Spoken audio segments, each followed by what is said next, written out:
Why dog love feels so real and powerful. It's no secret that we are a society that loves our pets, and we believe our pets love us back. We believe it's real, partly because we have experienced it firsthand for ourselves. We have felt it, so it must be real love. Or is it? Would you still decide to keep your relationship with an animal if you knew that the love was just an illusion? And by keeping this relationship, you are actually robbing yourself of real love? Human beings are vulnerable to being fooled by illusion. It is part of the human condition.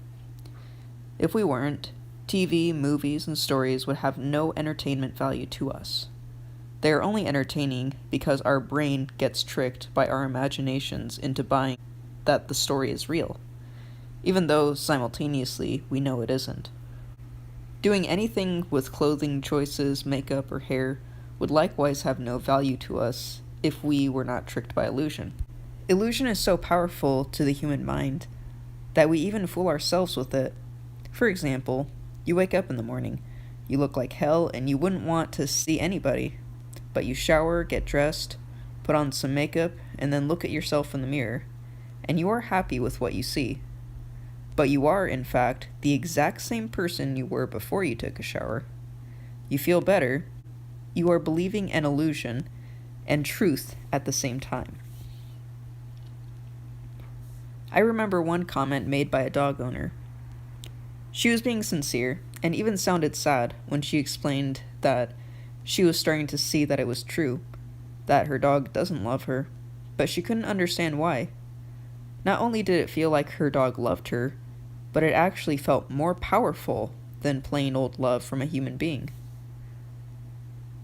Since human beings can be fooled by illusion, could dog love be one of them? Another instance where people feel a connection that is more powerful than a connection with a normal, average human being is when we meet a sociopath.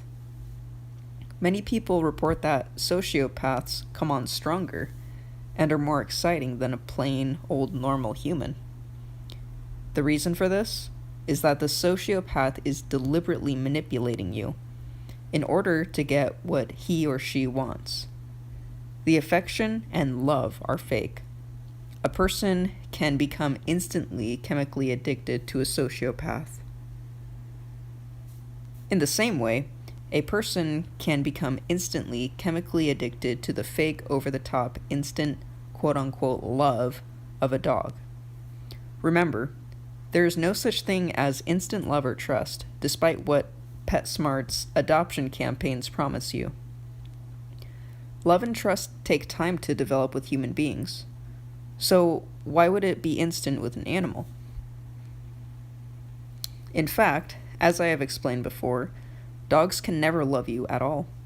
How ridiculous would it be to go out on the weekend and purchase a best friend that instantly loves and trusts you? This is an advertising campaign, and they lie to people every day. Many movies have had the theme of somebody wishing a certain someone would love them. Then they find some magical love potion that makes everyone, including the object of their desire, instantly, automatically, effortlessly, and hopelessly fall in love with them. At first, the person is so happy. Then, soon, the dream starts turning into a nightmare, doesn't it? The person is madly in love with them, without really even knowing him, and he soon realizes that this type of love has no value. The moral of the story always ends up being that nothing of value comes instantly with no effort. You know intuitively that this is true, don't you? Since your dog doesn't understand what is going on around him, and wouldn't notice or care if you were committing crimes in front of him, he doesn't really know you. And since a dog can appear to be very excited, jumping out of his skin when he sees a complete stranger, does it really mean your dog loves you if he appears excited when you return home? He doesn't really know your heart, and he would be excited to see anyone, even a complete stranger. Test this out if you have a dog and see if it's true. Have someone else come home and greet your dog and see if your dog still gets excited. When you are with your dog, you are not with a companion, friend, or whatever you think of it as, that actually knows you, understands anything you say, or cares about you. It would be more accurate to say that you feel like there is a presence there, but in fact, you're actually alone. You are under the illusion that it cares about you, but in fact, you know that if you come home and tell your dog you got fired and won't be able to pay the rent, that your dog couldn't care less. He doesn't even understand, and he won't be able to give you any support. It is possible to be under the illusion that your dog is a caring, loving presence when in fact it isn't. A fascinating example of how this works is the effect that narcotic drugs have on people.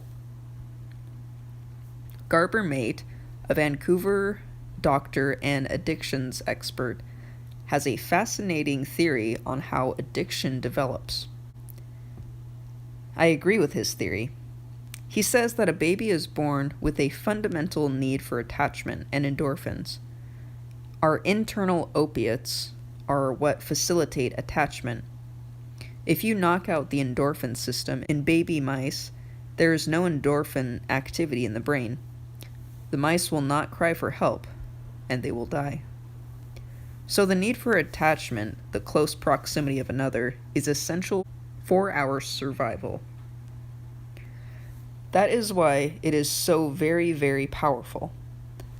His theory goes on to say that if a baby has early stress and trauma, the endorphin system does not develop properly. It always feels like something is missing. Later in life, if the person does opiates or some other addictive thing, which does not need to be a substance, it literally feels like a warm hug. Opiates have the capability of making you feel like there is a presence there, even when there isn't. You're actually alone. Your brain knows both of these things at the same time. It knows you're actually alone, but the feeling that you are not alone is real and irresistible. This is shown to be the case in many songs about heroin addiction, particularly Heroin by the Velvet Underground, where Lou reads, "Heroin, it's my wife, and it's my life." So powerful is the illusionary effect of fake opioids on the human brain that it fills our attachment receptors and makes a person actually feel like they are with their best friend, when in fact it's an illusion. It's fake. You are actually alone. And worse than that, this best friend is actually a sociopath that does not have your best interests at heart at all, and doesn't care if it harms you. But it feels so real, and the brain is fooled by it. You know it's true that opioid drugs make the user feel really good. But that good feeling is not real, won't last, and the drug is actually a false friend. It's alluring, but it will only hurt you. I believe this powerful feeling of attachment and love people feel from dogs is also the illusion of attachment created by addiction. I have shown how it is possible for the brain to be tricked into thinking it is feeling attachment to another, when in fact it is not. There is not even another present to be attaching to. I believe that some people find dog love to be even more powerful than human love because the dog comes on so strong and focused, like human sociopaths, who some people also find to be more exciting than normal people. The human sociopath is a predator, and a dog is also a predator. Predators do focus their attention on you, studying you, watching you, but not because they are interested in you or attached to you, but rather because they want something from you, and they're figuring out how to get it. That's all they care about. They don't care about you. They could be getting what they want from anyone. It doesn't need to be from you. It is not debatable that a dog has a prey drive. Dogs have instincts to chase. That is why they like to play fetch. Chasing is one part of the sequence of their prey drive. If it has a prey drive, it's a predator.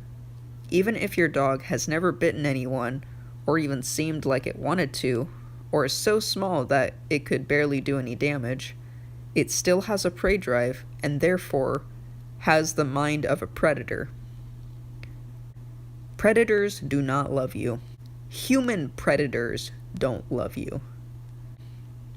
But they make you feel like they do. They are false friends. Human predators get good at manipulating you in order to get what they want, but they don't love you. Most humans are not predators, only a few. All dogs are predators.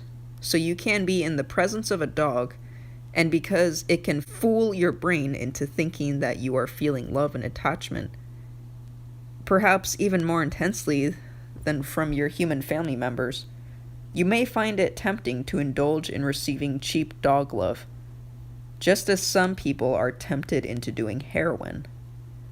So now you may say, well, I understand that I'm feeling love and attachment from an animal, but it's not real. The animal does not have the capability to love me back, and does not even really know me or care about me, but I want to continue anyways. Why can't I? For the same reason, you can't continue with any addiction. It feels good and real, but you are actually alone. Once you fully realize this, you will find it easier to try to separate yourself from this fake friend. Because every minute you are focusing on your love for dogs, you are not connecting with actual human beings that do have the capability to love you back. Please, please, consider taking steps to stop spending time with dogs. Start thinking of dog ownership as an addiction, because that's what it is. Always remember that addictions have the power to lie and deceive your brain, but you know better. You can override the illusion. And always remember that you can choose to continue on with an addiction, but you won't be unharmed by it. Addictions always harm you and the people around you. Every second spent with an addiction is time that you are giving your precious soul, your mind, and your intelligence, your time, and yourself to something that is not really there. It is wasted. When you pull yourself away from being addicted to dogs, you will spend your time either connecting with other humans or pursuing valuable activities that you can do alone. But never again will you lower yourself to spending your time relating to a creature that is so far below you. As with other addictions, you will feel that something is missing. Then that empty space will start showing you that time can be spent doing something better than catering to an addiction. Do you know what people always say when they break free from an addiction? They are heartbroken about the time that was wasted, that they can't get back, and the damage that was done. But they are thrilled to start their new life, free from catering to the addiction, and free to now pursue constructive things that they are worthy of their attention, time, and effort. Then, they slowly discovered the rewards of real attachment to real human beings that have souls and intellects. That, unlike heroin or dogs, can love you back and care about your well-being. This is real attachment that humans need. Takes time to develop, unlike the instant connection with a dog. Things that are real take time. They also have much more value. The person in the movie that gets his hands on a magic love potion always realizes that the automatic love was not real and had no value. The objects of his desires was given a magic potion that made her lack discernment and instantly go crazy over him without knowing him. Is that really the quality of love you want? Addictions are always a waste of time. Remember, You are not meant to be spending this time with a creature which gives the illusion that it loves you, but is not capable of it. You are receiving fake love, so why continue? Why not stop and start healing? Thank you.